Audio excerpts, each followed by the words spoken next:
Great story, by the way, when Tom came into my office and wanted to write an environmental history of Florida as a grad student, I had never heard of the concept, this is 1977, of what an environmental history was. And I think everyone else in the department had turned him down. One colleague said to me, first women's history, and now environmental history. Are you kidding me? What is that? And now it's environmental history via Jack Davis and others, some of the finest writing out there today. At the time, I was far more interested in immigrants in Florida. I was writing a book about Ybor City. And if you had asked me, really until 2 years ago, what's the greatest issue in modern Florida, some would argue the world, the planet, I would have said 2 years ago, immigration, perhaps race. Today, I don't think there's any question that climate change is the issue of our time. By the way, Tom's thesis was titled, very appropriate title, Coping with Growth. At that time. But in the succeeding 43 years, I've become kind of interested in all things Florida. If I were the czar of Florida, I would require every voting Floridian would have to first canoe a Florida river and read Marjorie Kinnan Rawlings the year round. Tell me, we wouldn't have a better state. I should also add, by the way, I can't help but think, first of all, I'm very dubious about, because some of the beautiful ideas of the conference. I think more as historian, larger frame. One thing that hasn't been mentioned today is kids. We need to win the kids. Remember the line from Maximus's owner in Gladiator, win the crowd and you'll win your freedom. Right. My proposal, modest proposal, we have John Moran go to every school in Florida and show them slides of natural Florida, and that we require, I'm really serious about this, we require a class on the environment in Florida. Literature, nature, They do. Kids down here in Florida, they really only learn about Florida. That's my view. But no, they have a class and they learn a little bit. Well, is that the class of Florida history? Which is in 4th grade. I've worked with it. It's not taught very well. I'm proposing purely Florida environment, but okay, anyway. So I'd like to begin this saying, okay, imagine we're gathered at the University of Florida Law School in 1920, 100 years ago, and I come as a prophet from St. Petersburg, from Pinellas County, and I'm going to predict the future of Florida.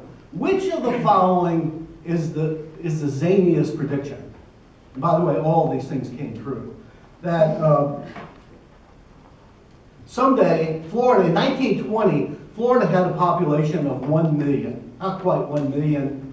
It was the smallest state in the American South. I predict by 2020, Florida will be the 3rd largest state in America, a population approaching 22 million people, having surpassed that of the Empire State, New York. That's high in the sky. That someday the largest city on the Gulf Coast south of Tampa, St. Petersburg, is it going to be Bradenton, Fort Myers, Sarasota, or Naples? Or none of the above? None of the above. None of the above is correct. The answer is Cape Coral. Cape Coral. It's not even an instant city from the mid-1950s. And the largest city on the East Coast between Daytona Beach and Fort Lauderdale is, drum roll, Port St. Lucie is the Port St. Lucie, another instant city. How can, what a state. That Florida, once one of the youngest states in America in 1920, will be home to the oldest citizens in America. Appropriately, our state song is Old Folks at Home. It is. And I'm one of them. Get off my lawn.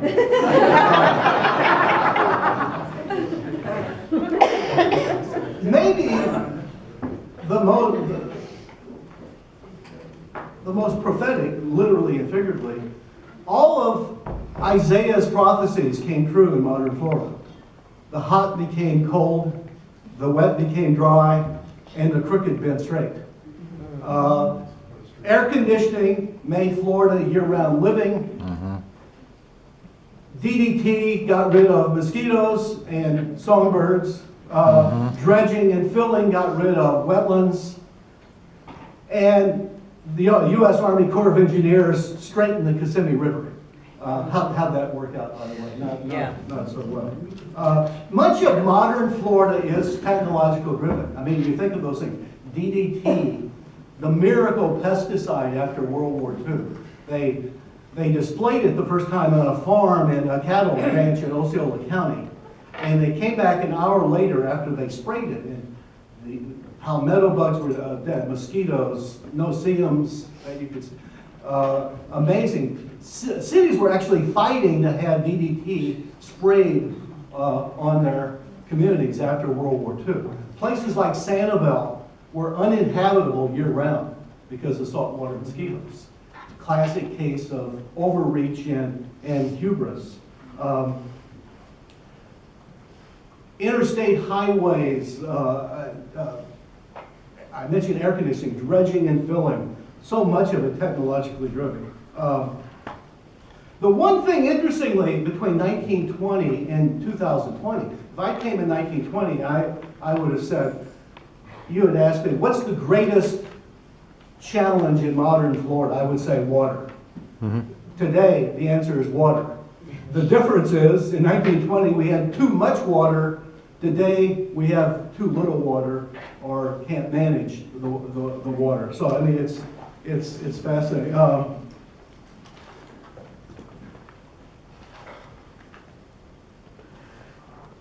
Let me read this, just a few paragraphs for a second. In Florida, the line between reality and illusions blurs easily.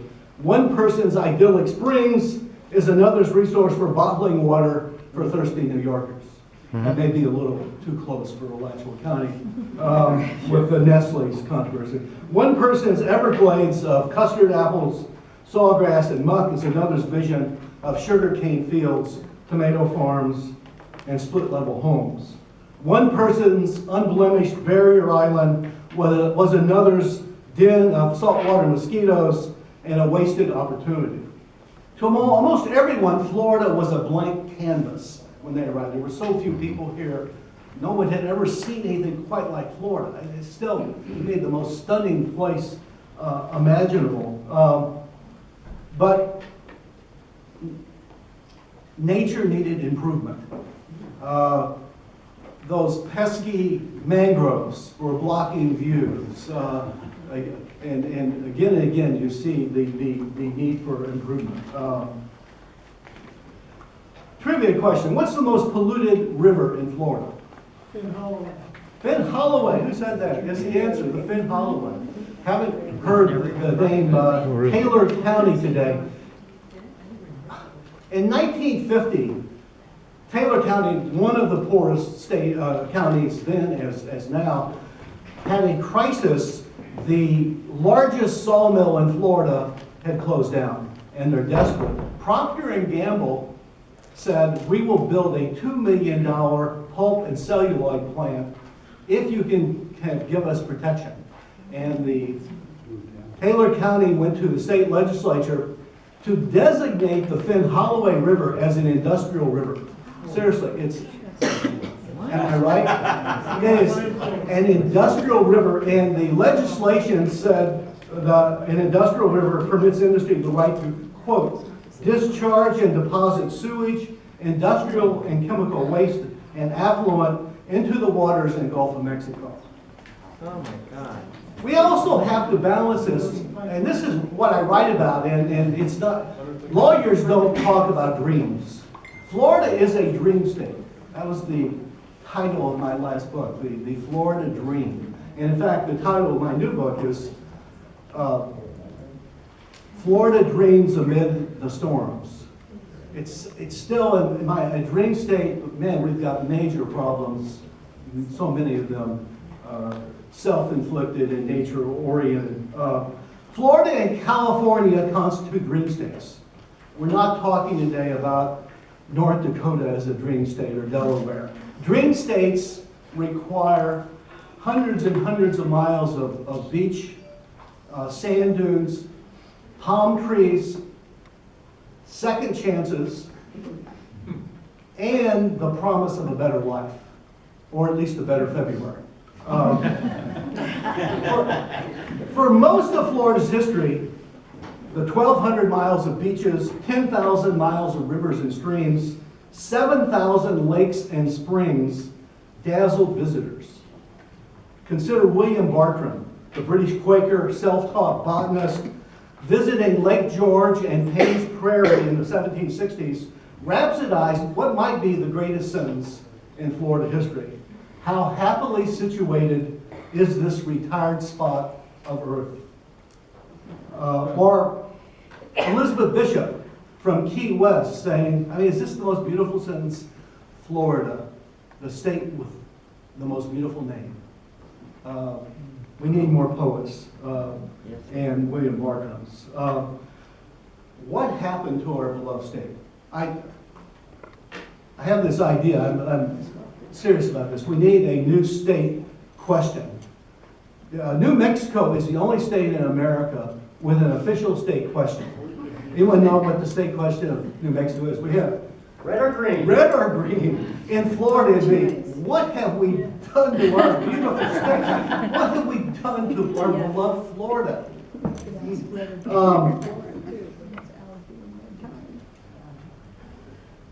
Once Florida trafficked in optimism.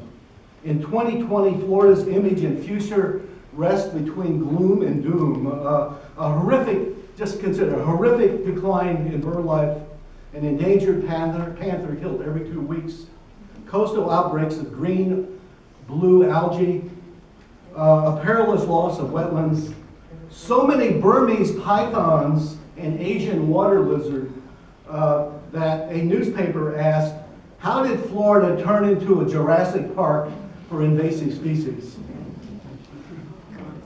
To me, this is pure Florida. You really can't make this up. 2019, what was the hottest piece of property? What neighborhood in Florida was the hottest property in Florida? Big Islands.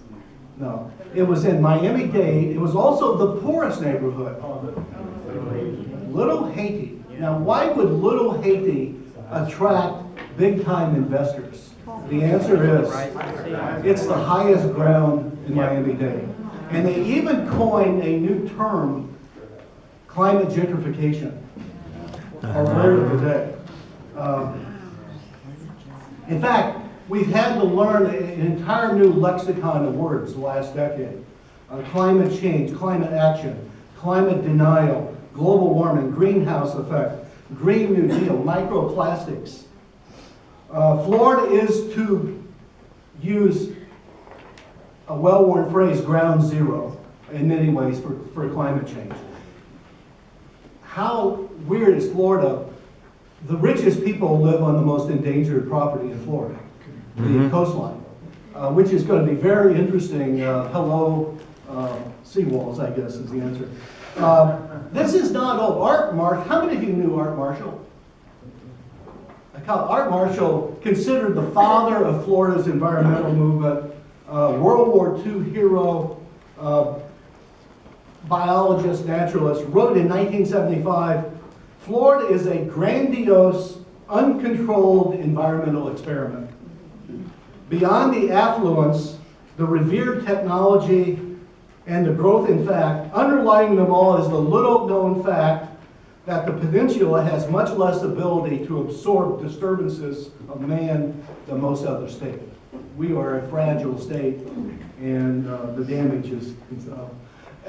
one of my favorite stories, if you wanted history as guidepost, Cedar Key. Kind of interesting. I just got back from a talk in Cedar Key for the Florida Humanities Council, and I remember looking at the year-round population of 700. Who's going to come? And 100 people were there. All of them were snowbirds.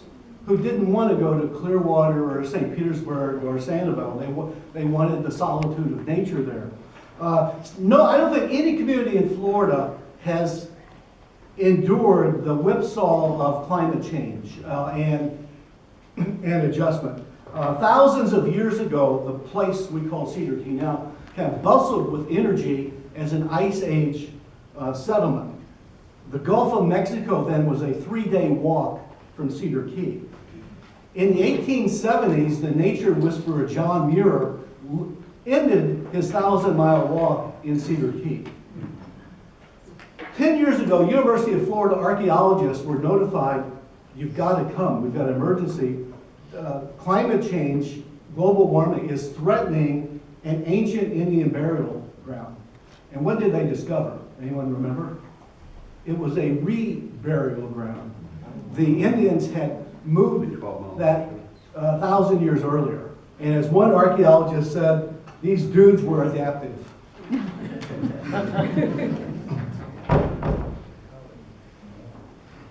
I wrote recently, Florida needs a new state slogan. Anyone know what the state slogan of Florida is? It's "In God We Trust," and that's reverential. I don't know, but I think we could do better. In fact, I looked up the website under state mottos, and someone, a wiseacre, wrote, "God left Florida a long time ago." For a new state motto, I'd like to suggest, because they could.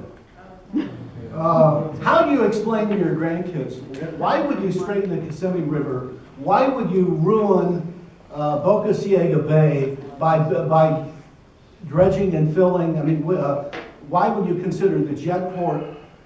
How could you drain the Everglades? I mean, because they could. In many ways, that's almost the theme of the conference, because they could. Because they had the political power, the financial muscle. Today we have 2.6 million septic tanks buried in Florida, which hazard to ecosystem, air quality, coral reefs. Why would you still have 2.5 million septic tanks? Because they could.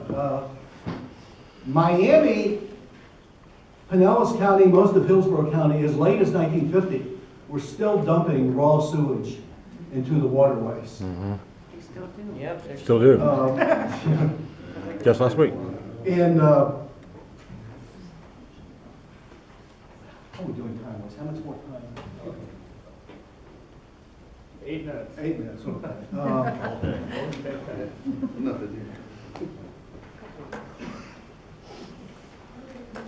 Let me talk a little bit. Boca Ciega Bay in my backyard. It's fascinating. Boca Ciega Bay in 1930s, even as late as 1950s, was kind of a paradise, an ecosystem, an estuary, one of the most productive fisheries in Florida. And in 1938, there's an obscure headline in the St. Petersburg Times. Dredge begins on Boca Ciega Island. One dredge. 20 years later, a third to a half of Boca Ciega Bay had been dredged and filled. Fishing almost depleted. A parallel story in Ozona in northern Pinellas County. By 1960, Ozona was a part of a vanishing Florida. I find what I'm writing about more and more in Florida is loss. You know, the old fish camps, the fishmongers who used to be around, the roadside citrus dealer where you could get free citrus juice. I mean, there's so much loss in Florida. But Ozona is one of the vanishing traditions. There was working, even middle class could still live on or near the waterfront in Ozona. And the newspaper interviewed the owner of Al's Fish Camp. And he said, you know, this is a paradise. I can go out with a bucket and get dinner in 60 seconds. I can get scallops, oysters, etc. That year they began dredging and filling in Dunedin. And a year later they went back and he said it's all soot or spoil. Why is waterfront so valuable in Florida? What your grandparents used to tell you, because God ain't making it anymore. In Florida, humans do make land. In fact, it's fascinating. If you look at the official size of Florida, you would assume it had been the same in 1900 as 2020. It's actually considerably larger now because we've made so much land from dredging and filling. I remember the first time I taught Florida history, Georgia was the largest landmass east of the Mississippi. It's Florida today.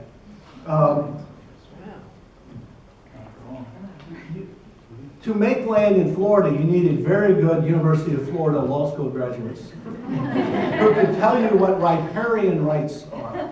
And John D. McDonnell, the detective writer, who was quite a naturalist, by the way, defined riparian rights as turning water into land and putting houses on it.